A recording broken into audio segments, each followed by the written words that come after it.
जब लाइफ आपको हिट करे तो बदले में आप भी लाइफ को हिट करो। जब जिंदगी आपको चुनौती दे तो हर चुनौती को स्वीकार करो। आपकी हार इसमें नहीं है कि जिंदगी में आपको एक ठोकर लगी और आप गिर गए। गिरने में आपकी हार नहीं है, आपकी हार तो गिरकर भी ना उठने में है। और जब गिरकर उठते हैं ना तो दर्द होता है। जब कोई बड़ा फेलियर आता है तो मोटिवेशन गिर जाता है बुरी तरह से। दर्द होता है दिल में जब किसी चीज को शिद्दत से चाहो और वो फिर भी ना मिले। लेकिन याद रखना कि जब जब जिंदगी आपको गिराए तो गिरने के बाद क्या आप में उठने की क्षमता है? क्या आप उठने की कोशिश भी कर रहे हो? क्या आप उस ठोकर को, उस हार को, उस दर्द को पी करके आगे बढ़ने को तैयार हो? अगर हाँ तो यही वो मोमेंट है जब आप 99% लोगों से आगे निकलकर 1% लोगों में आ जाओगे। फर्क नहीं पड़ता कि आपने कितना टाइम दिया, कितनी एनर्जी लगाई, कितने सेक्रीफाइस किए, कितना पैसा लगाया। जब लगा दिया है तो फिर पीछे नहीं हटना। जीतना है मतलब जीतना है, बस। इसके अलावा कोई ऑप्शन नहीं। लाइफ आपको ठोकर मारकर गिराती जरूर है, लेकिन लाइफ आपको कभी भी हराती नहीं है। हारना हमारी चॉइस होती है। हम खुद हार मानकर हार जाते हैं, लेकिन जिंदगी हमें कभी भी हराती नहीं है। आप किसी चीज के लिए दिल से मेहनत करो और वो आपको ना मिले, ये हो सकता है, लेकिन उसके बाद आप गिरकर फिर उठकर किसी चीज के लिए मेहनत करते हो बार बार। बड़े अच्छे से गुजरा, जब बचपन अच्छे से गुजरा तो देखो फिर शादी हो गई। हर एक की शादी होती है और शादी के बाद कई ऐसे ऐसे रगड़े खाने पड़े कि लाइफ में मैंने बोला मैंने एक भी काम नहीं छोड़ा। एक भी नहीं, सिर्फ एक दिहाड़ी का काम नहीं मैंने किया, बाकी मैंने टोटल काम किया। टोटल काम जिसे बोलते हैं गाय पालना, सब्जी लगाना, बगीचा लगाना, हर एक चीज, हर एक काम किया। लेकिन माँ कसम जो ये लाइफ वैदिक से मिली है ना, वैदिक से लाइफ टोटल मेरी चेंज हो चुकी है। मैं अपने आप को ही नहीं पहचानती। मैं सोचती हूँ मैं कौन हूँ। तो देखो जबरदस्त तालियां वैदिक के लिए, जबरदस्त। लाइफ में बड़े रगड़े खाए, बड़े धक्के खाए। तो मैंने देखो एलडीपी में बिलासपुर में भाई सिंदूरिया भाई जी को सुना था मैंने कि वैदिक से आने से पहले ना आपने हजारों बार भगवान को याद किया होगा। तो सच में, और बहनों को मुझे नहीं पता, लेकिन मैंने सच में ही हजारों बार याद किया है। कोई ना कोई है प्रभु, कोई ना कोई तो ऐसा रास्ता बता दे, ऐसा रास्ता बता दे कि जिसमें पैसों की बरसात हो जाए। देखो भगवान ने मेरी सुनी है, मुझे उम्मीद भी नहीं थी। देखो तालियां भी बजा रहे हैं, हमारे को मजा नहीं आया। पूरी लाइफ की स्टोरी बता रही है, लेकिन आप शायद इंटरेस्टिंग नहीं है, या आपको मजा नहीं आ रहा, या आप टाइम पास करने आए हो रहे हो। देखो मैं सच्ची सच्ची अपनी स्टोरी बता रही हूँ, आप बीती बता रही हूँ। देखो कहीं पे स्पीच होती है पर्चे पे लिखे, है ना जी, पर्चे पे लिखे। यहाँ पे कोई पर्चा नहीं है, पर्चा तो अंदर दिमाग में छपा हुआ है। जो मतलब अपनी लाइफ से मेरी आप बीती बता रही हूँ मैं आप लोगों को। आप बीती जिससे मेरी टोटल लाइफ चेंज हो चुकी हो। तो मैं चाहती हूँ क्यों ना एक मेरे गुरुदेव बोलते हैं, किंग भाई जी बोलते हैं, एक गल और एक पल किसकी लाइफ बदल दे कोई पता नहीं चलता। हाँ जी, तो कभी मैं सोचती हूँ कि प्लीज करके एक बात आप ध्यान से सुने। इससे पहले भी सभी अचीवमेंट की सुनी होगी आपने, ध्यान से सुनी। लेकिन मेरी जो लाइफ है ना, मेरी लाइफ कुछ अलग ही लाइफ है। और सच में मुझे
चलो ज्यादा क्योंकि मेरे को सारे बोलते हैं रोने वाली बोलती। और कुछ आगे ज्यादा बताऊं तो मैं रोने लग जाऊंगी।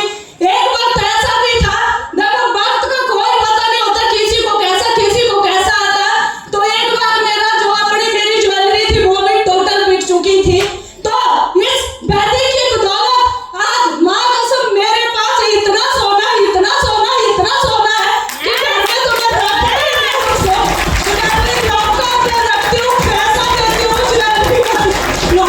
लॉकर में रखने का भी। और एक सपना था, देखो है ना, लॉकडाउन में मेरे हस्बैंड ने बोला था कार लेनी। तो मैंने अपने हस्बैंड को बोला था हमारी औकात नहीं है कार लेने की, सेकंड हैंड देखनी है। और कितना टाइम लगाया मैंने, 1.5-2 महीने लगाए मैंने कि आप ढूंढो सेकंड हैंड लेनी है, सच में लेनी है ना। और देखो इस वैदिक की बदौलत 7.5 लाख के मैंने अपने हस्बैंड को सिलेंडर का गिफ्ट निकाली।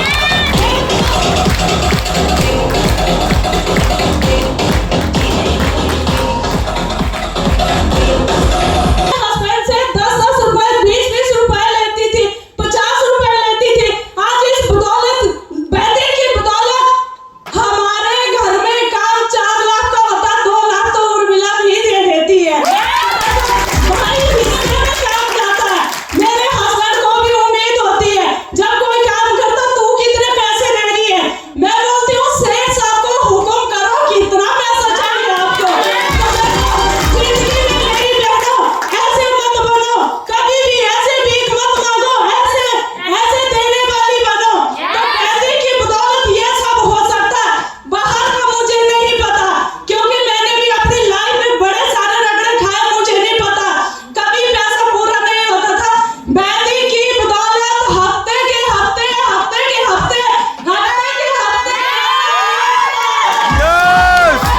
सुनना चाहोगे? सुनना चाहोगे कितना आता है?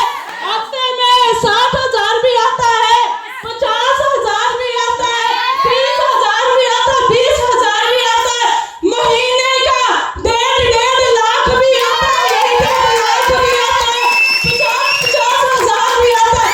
बोलो मेरी बहनों, वैदिक से पहले हम लोग क्या कमाते थे इतना? लाखों के हिसाब से। कोई हमें कंधे पे उठा के लाता था? नहीं लाते थे ना, क्योंकि सुबह से शाम तक हम लोग काम करते रहते थे। और शाम को बोलते थे सब्जी में नमक कम डाला, पोछा अच्छा नहीं किया, कपड़े अच्छे नहीं धोए, कोई ना तालियां ना कुछ। क्या मिलती थी? अजय जोर से बोलो, आज क्या मिल रही है? कौन उठा के लेके जाता है आपको? जोर से बोलो, जोर से। मेरे ना कान में सुनाई नहीं देता, 1-2 ही बोल रही हूँ उनको ही फिर कंधे में उठा के लेके जाएंगे। अगर सारे बोलेंगे तो फिर क्या सभी ने कंधे पे नहीं आना है? डायलॉग लेवल करना है, सारे राउंड बनना है, लाखों के हिसाब से इनकम चाहिए। हाँ जी, तो देखो बोलना तो पड़ेगा।